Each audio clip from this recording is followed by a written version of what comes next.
Shalom and shalom, people. Cesare Borgia, some of you black people's favorite person in the world.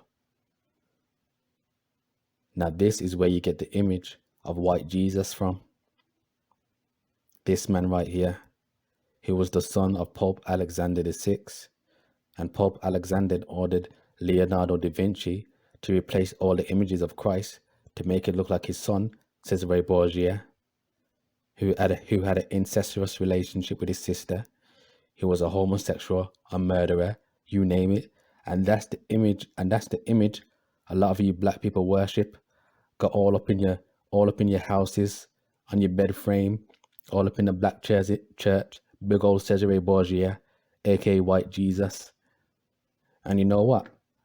I don't even have to go through the history of Cesare Borgia, because the Bible literally has the physical description of Christ himself. So what we're going to do, we're going to put the images of Cesare Borgia, aka White Jesus, and then we're going to get the description of Christ in the Bible. And you tell me, do they match up? Very, very simple. So let's get it. This is Revelations 1:14, and it reads, "His head and his hairs were white like wool." Now, before we get those smart asses come in my comments talking about, say, look, it says his head and his hairs were white, that means his head was white. No, when it's talking about his head, it's talking about his eyebrows and his facial hair. So don't come over here with that nonsense.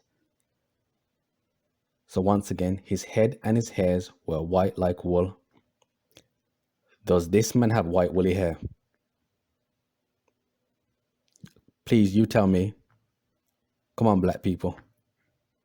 Does this man have woolly hair? Obviously, that's a no.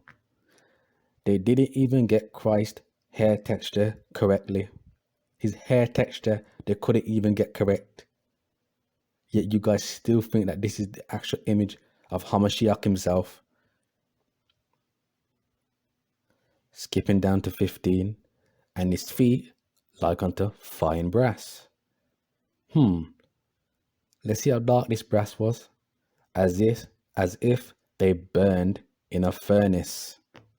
So you see, quote unquote, Jesus was a dark-skinned man. And his actual name in the Paleo Hebrew, Yahawashai, not Jesus. The letter J didn't even come around until like the 15th century, but that's a video for another day. And you know what the crazy thing is? You will show black people this, and what's the first thing they will say, especially black Christians? Color doesn't matter. If color didn't matter, why did they change the image? And as I said, they didn't have to change anything because it actually has his description in the Bible. So why did they change it? And you have to understand too, just when our children see this, when you see little black girls, little black boys look up to this, when they see that quote unquote Jesus is a white man, that means they're going to think that God is a white man. And if God and Jesus is a quote unquote white man, that means the people of the Bible are going to be white men, right?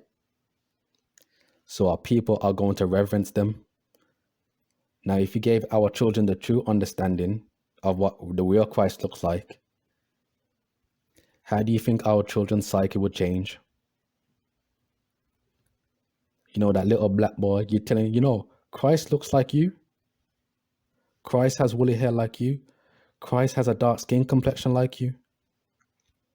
Just that alone, you know how much confidence our children would have. And once again, that's the straight truth. It's not a lie. And this right here is very plain, very simple, very easy to understand. You don't have to look over the meaning of words.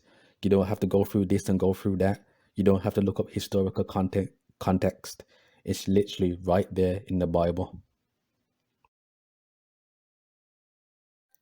Hopefully this was an edifying lesson for you brothers and sisters, giving all praises to the Most High Yahweh and giving acknowledgement to Hamashiach Yahawashi.